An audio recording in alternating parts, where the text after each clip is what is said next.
বাবা, ঘরে যে খাবারের মতো কিচ্ছু নেই, তুমি কি কিছু এনে দিতে পারবে? কোত্থেকে এনে দেবো মা? আমার হাতে কোনো টাকা পয়সা নেই। এই চাষবাস করে আমার আর চলছে না গো। মাসের অর্ধেক দিন না খেয়ে থাকি, অর্ধেক দিন খেয়ে থাকি। আহ তাহলে খাবারের কি হবে বাবা? আমি দেখছি কোনো ব্যবস্থা করা যায় কিনা, তুই চিন্তা করিস না। বাবা, তুমি তো চাষবাসের পাশাপাশি অন্য কোনো কাজও করতে পারো। আরে আমরা চাষি মানুষ, আমরা চাষ ছাড়া কি অন্য কাজ করতে পারি বল? অনেক কাজই তো আছে বাবা, তুমি চাষি ঠিক আছে, চাষ করো, কিন্তু অন্য কোনো কাজ করলেও তো একটু উন্নতি হবে। তাহলে কি করতে পারি আমাকে বল? তুমি যদি একটা দোকান দাও তাহলে কিন্তু বেশ হয়। ধরো, তুমি একটা ব্যবসা শুরু করলে। ব্যবসা শুরু করব? ব্যবসা করতে তো প্রচুর অর্থ লাগে। তুমি দেখো কারো কাছে ধার পাও কিনা, অথবা কেউ তোমাকে সাহায্য করে কিনা। যদি একবার ব্যবসাটা ভালো হয় তাহলে আমরা অনেক ভালো থাকবো। কথাটা তুই মন্দ বলিসনি, কিন্তু কিসের ব্যবসা করব সেটাই তো বুঝতে পারছি না। তুমি একটা কাজ করো, তুমি চিংড়ির পকোড়ার ব্যবসা করো। গোপাল কাকার কাছে কথা বললে তিনি অবশ্যই তোমাকে সাহায্য করবেন। ঠিক আছে, আমি চেষ্টা করে দেখি। বলি, আর কতদিন আমার ঘাড়ের ওপর বসে খাবি শুনি? এই যতদিন তুমি আছো ততদিন খেয়েই যাবো, চিন্তা করো না। আমার সাথে একদম মশকরা করবি না। কাজ কর্ম নেই, সারাদিন শুধু গ্রামে ঘুরে বেড়ানো। বলি, একটা কাজকর্ম করলে কি এমন হয় তোর? আমার কাজ করতে ইচ্ছে করে না মা, তুমি কেন আমাকে বারবার জোর করো? কাজ করতে ইচ্ছা করবে কেন? কাজ না করলে ঘরে টাকা পয়সা দেবে কে? কেন, তুমি তো আছো, তুমি তো সংসারটা চালাচ্ছ, এভাবেই চলতে দাও। আবার আমার কাজ করবার কি দরকার? কাজ করার কি দরকার মানে? সংসারে টাকা পয়সা কি লাগে না? আমি একা আর কতকাল টানবো? বললাম তো, তুমি যতদিন বেঁচে থাকবে ততদিন টানবে, কিন্তু আমি কোনো রকমের কাজবাজ করতে পারবো না। কাজকর্ম না করলে ঘর থেকে বের হয়ে যা। আমার ঘরে থাকার তোর কোনো প্রয়োজন নেই। ঘরে টাকা পয়সা দিতে পারলে তবেই থাকবি, আর না দিলে চলে যা ঘর থেকে। আমার সময় হলেই আমি যাব। আমি তো তোমার কথায় যাব না, তোমার কথায় গিয়ে আমি কোথায় থাকবো? হ্যাঁ, তাহলে ঠিকভাবে কাজকর্ম কর, আমাকে সংসারে টাকা পয়সা দিয়ে আমার ঘরে থেকে যা। তুমি সব সময় লোভী মানুষের মতো টাকা টাকা করো কেন বলো তো? টাকা ছাড়া তোমার জীবন আর কিছু নেই? না, নেই, আর আমি রাখতেও চাই না। তাই সাফ সাফ বলে দিচ্ছি, তুই কাজকর্ম করে সংসারে টাকা পয়সা দে। আমি পারবো না। গিন্নি, আমি বের হব তো কাজে, আমার খাবারটা এনে দাও। আমি কতবার বলেছি দুপুরে এসে খেয়ে যাবে, কিন্তু তুমি আমার কোনো কথাই শুনছো না। দুপুরে তোমার এত কাজ করবার কি দরকার? আরে দুপুরে কাজ না করলে খাবো কি? দুপুরে কাজ না করলে খাওয়া যায় না?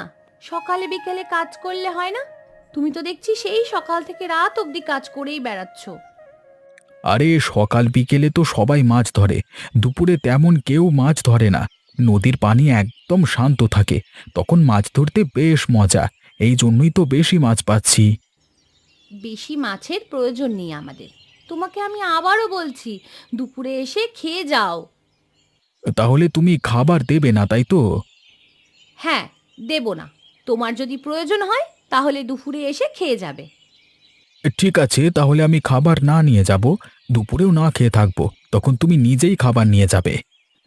তোমার এমন করার কি প্রয়োজন বলো তো? গিন্নি, সংসারে উন্নতি করতে হলে একটু আধটু পরিশ্রম করতেই হয়।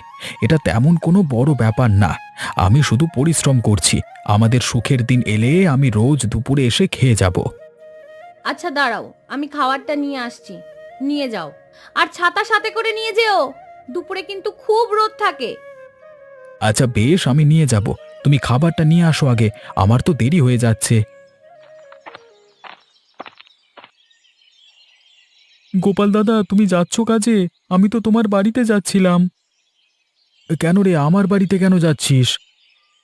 তোমার কাছে আমার একটা সাহায্য চাওয়ার ছিল, কিন্তু আমি ভাবছি তোমাকে বললে কেমন দেখায়। আরে বল বল, কোনো সমস্যা নেই।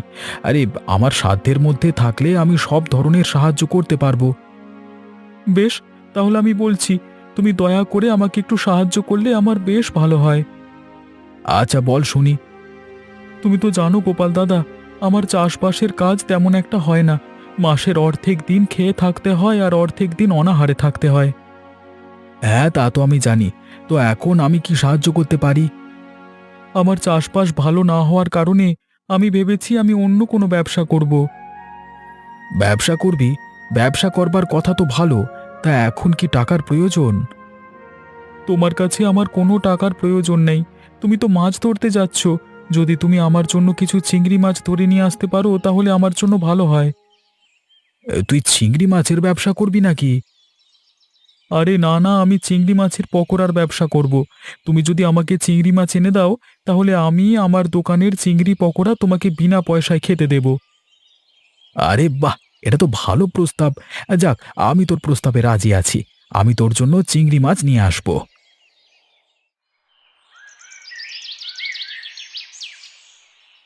তুমি আজকে আবার চিংড়ি মাছ ধরে এনেছো?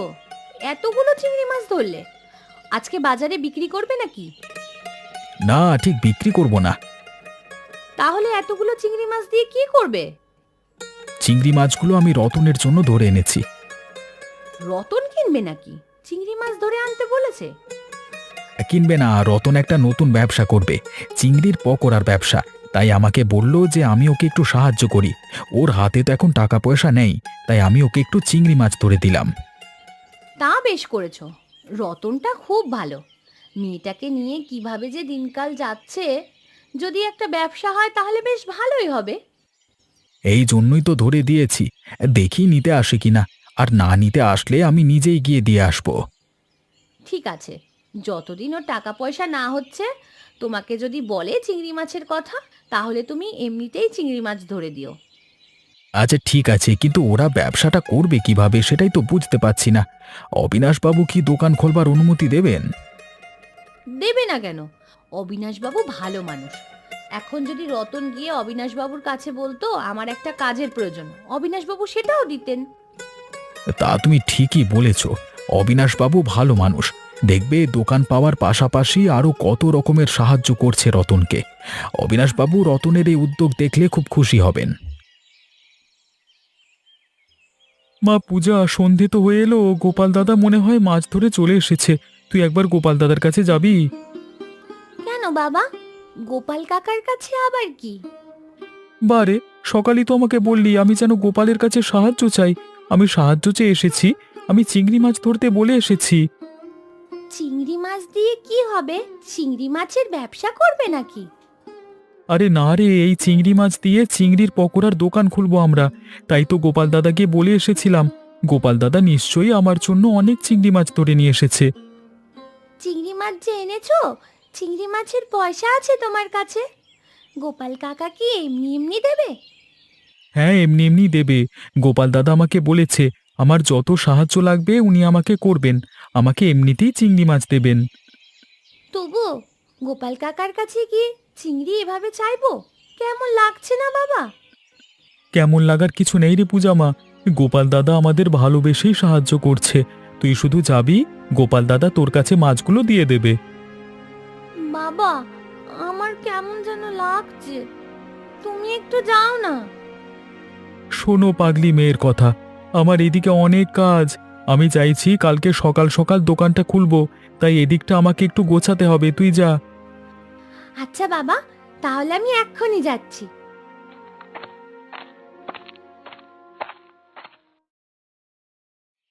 কিরে, এই সাঁঝ সন্ধেবেলায় কোথায় গেছিলি? আর তোর হাতে ওটা কি? হ্যাঁ, আমার হাতে মাছের ব্যাগ। ও, তোর আবার মাছ খাওয়া শুরু করে দিয়েছিস? তো কবে থেকে খাওয়া শুরু করলি? আর কিনলি কিভাবে? হ্যাঁ, তোদের তো টাকা পয়সা নেই। তুমি আমার সাথে এভাবে কথা বলবে না। এভাবে কথা বললে আমার ভালো লাগে না। ওরে আমার লাট সাহেবের ঝিরে, তোর সাথে এভাবে কথা বলা যাবে না। আচ্ছা, না হয় বললাম না। এখন বল, মাছ করতে আনলি? গোপাল কাকার কাছ থেকে এনেছি। কি মাছ আনলি? ঝুটা মাছ বুঝি? ঝুটা মাছ হবে কেন? অনেকগুলো চিংড়ি মাছ নিয়ে এসেছি। বাবারে, এত বড় ব্যাগ ভর্তি করে তুই চিংড়ি মাছ নিয়ে এসেছিস? এত চিংড়ি মাছ দিয়ে কি করবি তোরা? এত চিংড়ি মাছ দিয়ে পকোড়া বানানো হবে, তারপর দোকান খুলে সেখানে পকোড়া বিক্রি করা হবে। পকোড়া বানানো হবে? তা এসব কি করবে তোর বাপ, নাকি অন্য কারোর জন্য নিয়ে যাচ্ছিস? অন্য কারোর জন্য নিব কেন, আমরাই দোকান খুলবো। আগামীকাল থেকেই আমরা বাজারে নতুন দোকান খুলবো। তোরা পকোড়ার দোকান দিবি বাজারে? সেটা তো আগে জানতাম না। তুমি দোকান দেবে নাকি যে তোমার জানতেই হবে? এখন তো জেনেছো, এখন দোকান খোলার পর তুমি পকোড়া খেতে এসো। এত পাকা পাকা কথা বলছিস কেন? দোকান তো এখনো খুলতে পারিসনি, আগে খোল, তারপর দেখা যাবে। আচ্ছা, দেখে নিও।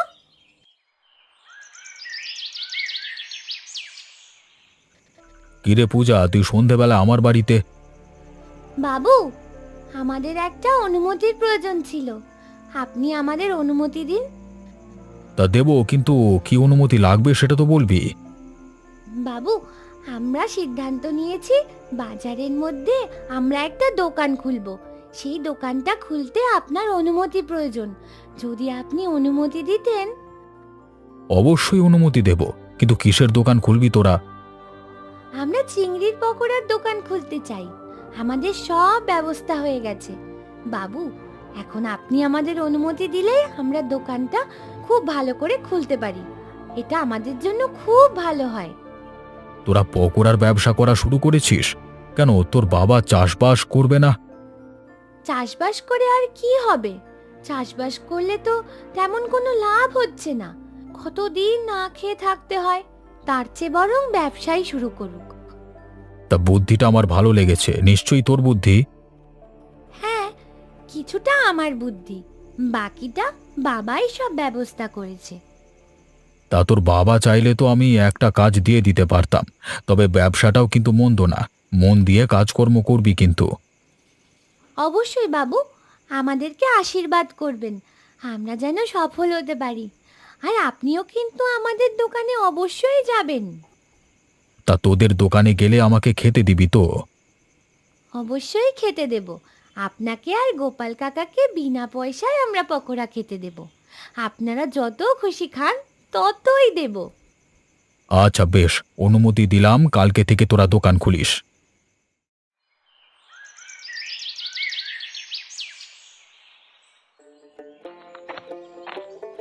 আসুন আসুন বাবু, বসুন। গোপাল দাদা, তুমিও এসো, আমি তোমাদের পকোড়া দিচ্ছি।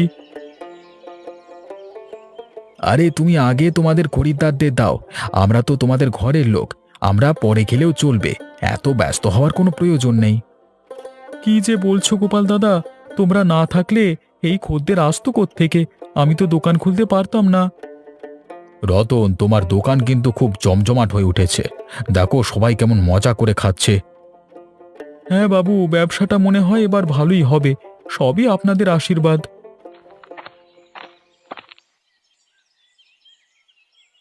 বাবা বাবা, গোপাল কাকা আর অবিনাশ বাবুকে তুমি পকোড়া খেতে দাও। আমি গতকালকে বলেছিলাম দুজনকে বিনা পয়সায় পকোড়া খাওয়াবো। না না, ব্যবসার প্রথম দিনে এমন লোকসান করলে চলবে না, আমরা আমাদের পয়সা দিয়ে এই পকোড়া খাবো, পরে না হয় কোনো একদিন পয়সা না দিয়ে খাবো। আপনাদের জন্য যদি আমার লোকসান হয় তবে সেই লোকসান আমি বারবার চাই, আমার এতে কোনো সমস্যা নেই, আপনারা বসুন। আচ্ছা ভাই, পয়সার কথা পরে, আগে তুমি পকোড়া দাও, পকোড়া দেখে লোভ সামলাতে পারছি না। হ্যাঁ হ্যাঁ, আমাকে দাও, আমিও লোভ সামলাতে পারছি না। রতন, তোমার এই উদ্যোগটা কিন্তু খুব ভালো হয়েছে, আমি খুব খুশি হয়েছি।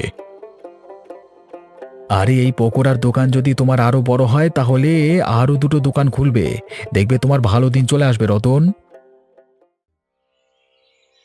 খগেন, বহুদিন পরে তুমি আমাদের বাড়িতে আসলে, নিশ্চয়ই কোনো প্রয়োজনে এসেছো, তুমি তো অপ্রয়োজনে আমার বাড়িতে আসো না। এভাবে বলছেন কেন বাবু? আমি তো সর্বদাই আপনার সেবায় আছি। হয়েছে হয়েছে, আর তেল মারতে হবে না, এবার কিসের জন্য এসেছো ঝটপট বলে ফেলো।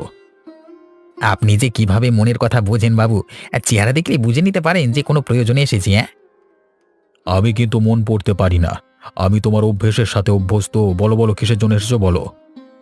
আসলে বাবু, মা শুধু আমার উপরে চেঁচামেচি করে, একটা কাজের খুবই দরকার, সংসারটা তো আর চলছে না। তোমার কাজ লাগবে? তোমাকে আমি আরও কাজ দেব। তোমাকে এ যাবৎ যত কাজ দিয়েছি তোমার খেয়াল আছে? একটা কাজও তুমি ঠিকঠাকভাবে করতে পারো না, শুধু মিথ্যে আর ছলচাতুরি। বাবু সেসব তো পুরনো কথা। পুরনো কথা টেনে এখন লাভ কি? আমি তো এখন বুঝতে পারছি আমার একটা কাজের প্রয়োজন, আপনি আমাকে একটা কাজ দিন। কাজ যে তুমি করতেই পারো না, তোমাকে কাজ দেব কি করতে? এর থেকে কোনো ব্যবসা করো। দেখো রতন কি সুন্দর পকোড়ার ব্যবসা শুরু করে দিয়েছে। ও চাইলেও তো আমি ওকে কাজ দিতে পারতাম, কিন্তু ও কাজ করেনি। ও ব্যবসা করেছে বলে কি আমাকেও ব্যবসা করতে হবে? আমি কাজ করতে চাই। আমি তোমাকে কোনো কাজ দিতে পারবো না। প্রতিবার কাজ দেওয়ার পর তুমি একটা কাণ্ড বাঁধিয়ে ফেলো। এর থেকে গিয়ে ব্যবসা শুরু করে দাও। তোকে বলেছিলাম একটা কাজ কর, কিন্তু তুই কোনো কাজ জোগাড় করতেই পারলি না। আমি চেষ্টা করেছি।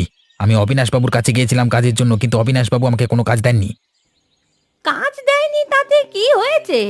একটু ব্যবসাও তো করতে পারিস। দেখেছিস রতন কত সুন্দর ব্যবসা করছে, তুই কেন পারিস না? সব সময় রতন রতন করো না তো। অবিনাশবাবু ওই রতনের জন্যই আমাকে এবার কাজ দেয়নি। আমাকে অবিনাশবাবু বলেছে ব্যবসা করতে। বেশ করেছে, কাজের থেকে ব্যবসায় অনেক লাভ, অনেক টাকা পাওয়া যায়। তুই ব্যবসা শুরু কর। ব্যবসা শুরু করব মানে? আমি ব্যবসা করে এত এত টাকা তোমাকে এনে দেবো? কখনোই না। আমি ওই রতনের ব্যবসা নষ্ট করে ছাড়বো। রতনের ব্যবসা নষ্ট না করে ওর ব্যবসাটা নিজে হাতিয়ে নিলেও তো পারিস, তাহলেও তো দুটো লাভ হবে আমাদের। এসব কাজবাজ আর ব্যবসা আমার দ্বারা হবে না। আমার শুধু একটাই উদ্দেশ্য, ওই রতনের ব্যবসা নষ্ট করে দেওয়া। অবিনাশবাবু আমাকে যে অপমান করেছে সেই অপমানের প্রতিশোধ নেওয়া। তোর যা খুশি কর, যখন ধরা পড়বি তখন বুঝবি মজা। এই খগেন কোনো কাঁচা কাজ করে না, ধরা পড়বো কেন? ওর ব্যবসা নষ্ট করে তারপরে আমি বাড়ি ফিরবো। আমি গেলাম। আজকে অনেকটা দেরি হয়ে গেল রে, তাড়াতাড়ি বাড়ি ফিরতে হবে। তাড়াতাড়ি বাড়ি ফিরে তুমি করবে কি? এখন থেকে দেরি করেই দোকান বন্ধ করবে। দুটো খদ্দের আসলে আমাদেরই তো লাভ। তাছাড়া আজকে কিন্তু ভালোই বেচা কেনা হয়েছে, তাই না বাবা? এত রাত অবধি খদ্দেরও ছিল। হ্যাঁ হ্যাঁ, হয়েছে পাকামে। এবার তাড়াতাড়ি কর, সবকিছু গুছিয়ে বাতিটা নিভিয়ে দে। আমার গোছানো তো প্রায় শেষ, এখন শুধু বাতিটা নিভিয়ে দিলেই হবে। আচ্ছা তাহলে বাতিটা নিভিয়ে বাইরে বের হ। এত অন্ধকারে কিছুই তো দেখতে পাচ্ছি না বাবা। কেউ বোধহয় আসছে, খদ্দের আসছে নিশ্চয়ই।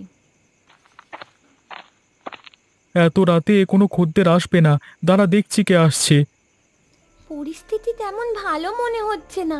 তুমি কোনো কথা বলো না বাবা, একপাশে লুকিয়ে থাকো, তারপর দেখো বাকিটা আমি কি করি। কি করবি আবার তুই? আহা দেখোই না। আজকে রতনের দোকান আমি শেষ করে ছাড়বো। ওর ব্যবসা কালকে থেকে আর চলবে না। ভালোই হয়েছে দোকান বন্ধ করে বাড়িতে চলে গেছে। এই সুযোগটা কি কাজে লাগাতে হবে। সুযোগ কাজে লাগাবে তুমি? তোমার সুযোগ আমি কাজে লাগাচ্ছি, দাঁড়াও। এই তো ধরেছি বাবা। বাবা এসো এসো, দেখো চোর ধরেছি আমি। আরে কে কে কে? আমি আমি চোর নই, আমি চোর নই, আমাকে ছেড়ে দাও। আমি খগেন। তুমি এত রাতে আমার দোকানে কি করছো? আমি এসেছিলাম তোমার দোকানটা খোলা কিনা দেখতে। দুটো পকোড়া নিতাম আর কি। পকোড়া নিতে এসেছো? তাহলে এতক্ষণ যে বললে আমাদের ব্যবসা নষ্ট করতে এসেছো তুমি। না না, আমি এমন কিছু বলিনি, আমাকে ছেড়ে দাও। বাবা তুমি এখনো দাঁড়িয়ে আছো, মারো বেটাকে। রতন, বাজারে এসে শুনলাম তোমার দোকানে নাকি কালকে চোর ধরা পড়েছিল। হ্যাঁ বাবু, সে চোর নয়, চোর তো একদম পাকা চোর। সে অবশ্য চুরি করতে আসেনি, এসেছিল আমার দোকানটা ধ্বংস করে দিতে। দোকান ধ্বংস করে দিতে এসেছিল? এটা আবার কেমন চোর? আরে আমাদের চেনা জানা চোর। খগেন এসেছিল আমার দোকানটা নষ্ট করতে, কিন্তু আমি আর পূজা মিলে ধরে ফেলেছি। কি বললে? খগেন এসেছিল তোমার দোকান নষ্ট করতে? খগেনের এত বড় সাহস! ছেড়ে দেন বাবু, ও তো এমন করেই, কারোর ভালো সহ্য হয় না। না রতন, এটা তো ছেড়ে দেওয়ার কথা নয়। ভালো সহ্য হবে না এটা আলাদা ব্যাপার, কিন্তু তোমার ব্যবসা নষ্ট করতে এসেছে এটা কেমন কথা? মার তো খেয়েছে ও। মার খাওয়ার পরে নিজের ভুল বুঝতে পেরে আমার কাছে অনুশোচনা করে ক্ষমা চেয়ে গেছে। মনে হচ্ছে আর 10 দিনের মধ্যে নিজের চেহারা আমাদেরকে দেখাবে না। বেটা আস্ত একটা বদমাস, আমার কাছে শুধু কাজের খোঁজ করত। আমি কাজ দিতাম, কিন্তু এরকমই কাণ্ড বাঁধিয়ে ফেলতো। তাই এবার আমি আর ওকে কাজ দিইনি। আমি অবশ্য রতনের কথা বলেছিলাম, যে রতনকে দেখো যে কত সুন্দর ব্যবসা করছে, সেই কারণে মনে হয় রতনের ব্যবসাটা নষ্ট করতে এসেছিল। যদি আর একবার এমন ধরনের কোনো কাজ করো তাহলে বিচার করবেন অবিনাশবাবু। অবশ্যই অবশ্যই। থাক, এসব কথা আমরা এখন বাদ দিই। আমার ব্যবসাটা তো বেঁচে গেল। তোমরা সবাই মন ভরে খাও। খগেন আমার কাছে বিচার চেয়ে গেছে, আমি খগেনকেও পকোড়া পাঠিয়ে দেব। দাও দাও, পাঠিয়ে দাও। খেয়ে যদি মার খাওয়ার যন্ত্রণা থেকে একটু ভোলে।